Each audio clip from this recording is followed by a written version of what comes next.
This is Duke's Wood. In particular, this is an area of Duke's Wood which I haven't been in for many a year. At one time of day, it was open access down this ride. I'm not sure whether it still is, but until I'm instructed or told otherwise, I'm heading that way. Just having a wander around this bit because many years ago, back in the 1980s and 1990s, if I remember right, Brown Hairstreak was recorded here. It's ideal habitat for Brown Hairstreak, and I have a sneaky feeling that the butterfly may well be present. Whether it's been looked for in the years since, I don't know, but it's certainly not been reported, at least in the adult stage. I think the last record was actually of an egg. So that's indicative of a population at some time.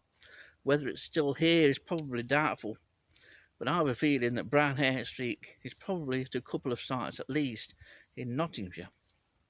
Maybe Duke's Wood is one of them.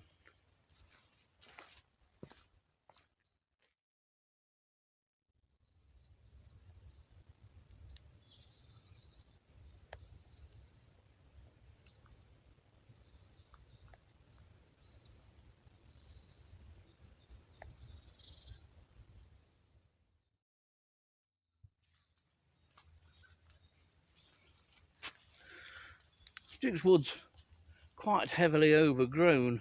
It's not managed in the sort of more keenness of which other sites are managed. It's managed by the Nottinghamshire Wildlife Trust, and there's certainly far less coppicing goes on here than goes on in some of the other trust reserves. So consequently, a lot of it's quiet, impenetrable. There's lots of understory growth, and on this particular track here, we've got plants like dogwood, and there's dog rose, blackthorn and hawthorn. Lots of bramble as well. It's quite a different wood really, and of course Duke's Wood is famous for its oil production during the Second World War.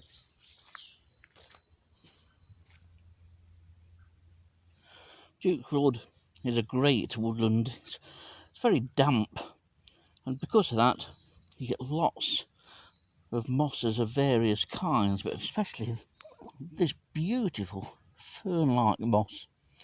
It's an absolute cracker. I do love mosses. They're absolutely beautiful plants. This floor, I say, is pretty much covered. Any sort of branch that falls off the trees or any exposed rock is soon covered in mosses here.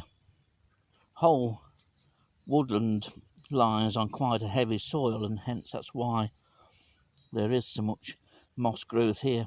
And if you do like your mosses, I'd recommend a visit to Duke's Wood.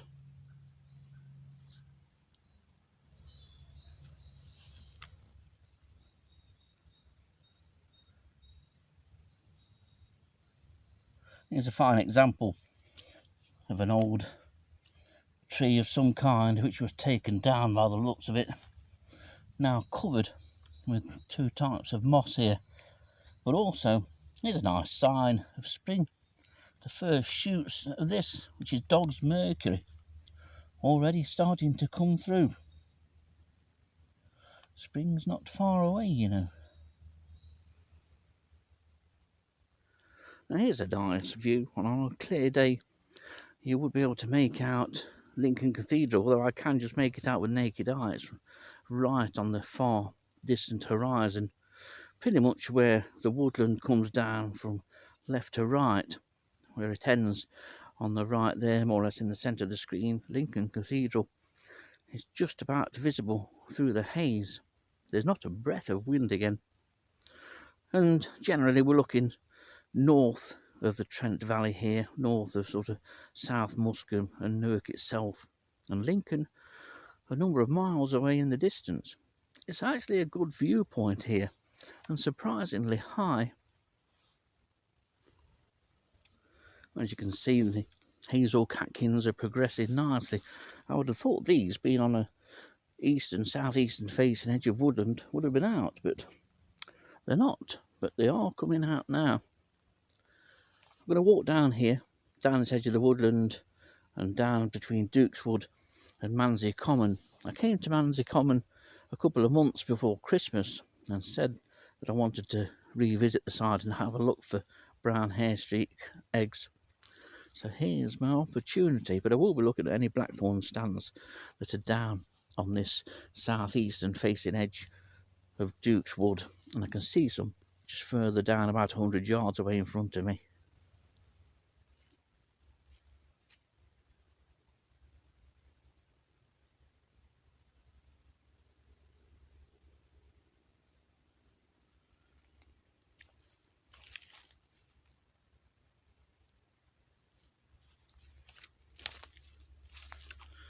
Well, I've had a look along this strip of blackthorn, some great stands of blackthorn here, and these are underneath oak. It's perfect habitat for brown hairstreak. I wouldn't be at all surprised to find them here, but I've looked on both this young suckering growth, which is often better for egg laying, but also this growth that's within reach. Brown hairstreaks lay at the joint of a twig and a stem, sometimes just under that joint. The eggs are very easy to find, and to be honest, it's one of the easiest, if not the easiest, butterfly to look for in its immature stages. The eggs are very conspicuous, white, and stand out easily against the dark coloured stems of blackthorn. I'll continue further down and have a look, but if it's not here now, I think it might have been here for a number of years when what was thought to be released stock were first put down here a number of years ago. But it wouldn't surprise me in the least if it's not here somewhere.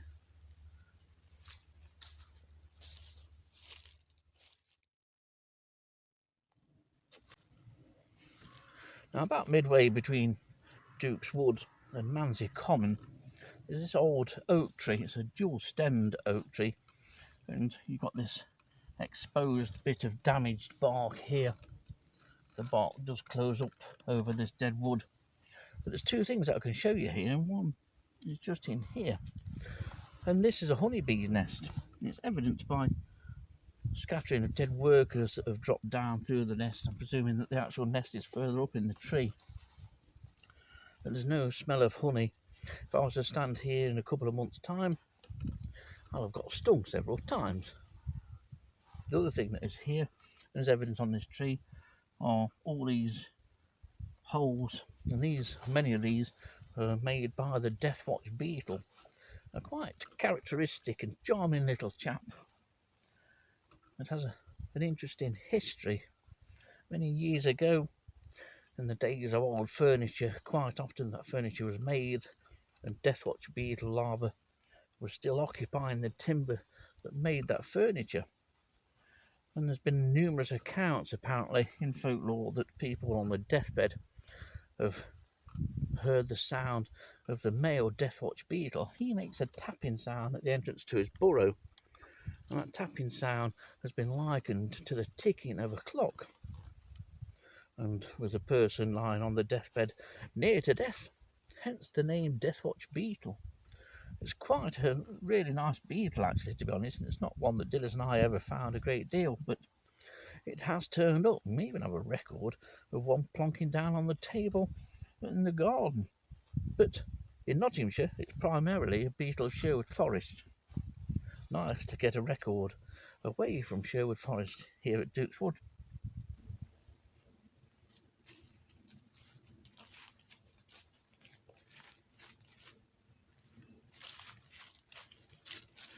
Well, I'm now on Mansey Common.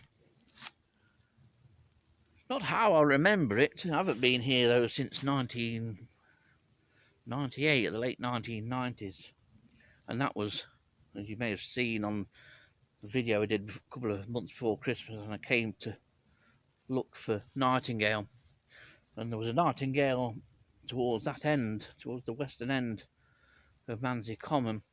It was an area of dense hawthorn scrub and bramble, and it was singing its head off. This was sort of late afternoon, and it sounded like I was only a couple of feet away.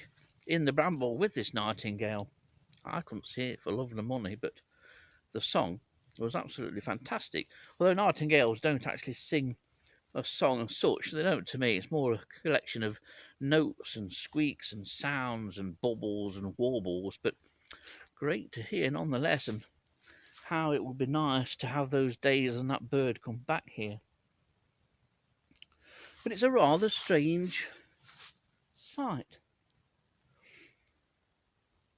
It's a site almost, or a reserve, without any identity. It doesn't seem as though it's one thing nor the other. It's obviously sort of open woodland, and there's lots of mature hawthorns here. There's even a couple of young silver birch, one just here and a couple just on this side. And they seem really out of place here. They're only young trees. They're only 10 years old maximum by the looks of them. It seems very strange and out of place here, especially on this heavy soil that we have here at Eakring. But I was looking at this oak. At some time, a number of years ago, the top's been ripped out of that oak. And you can see from about 10 feet high how all that new growth has come. And it's actually made a terrifically shaped oak. So, we'll go a bit further and see whether Mansey Common stays pretty much in this vein, or it opens out into something better. Well, I've come further down and come across as a group of well-spaced old oak here, very reminiscent of the Napoleonic oaks, and obviously of that same sort of age at Sherwood Forest. What has struck me here is the silence.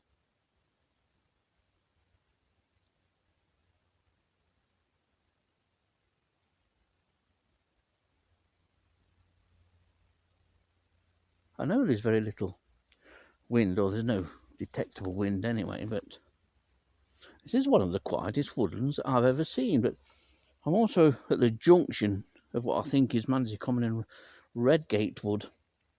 And this area I need to come back to again and have a proper look around and look for something. It's not an area that Dilys and I recorded at all. We never visited.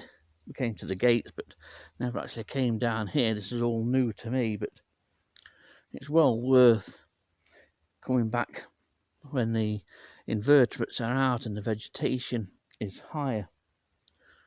I would like to moth trap here, I must admit. That you couldn't get access down to this bit, but higher up you could.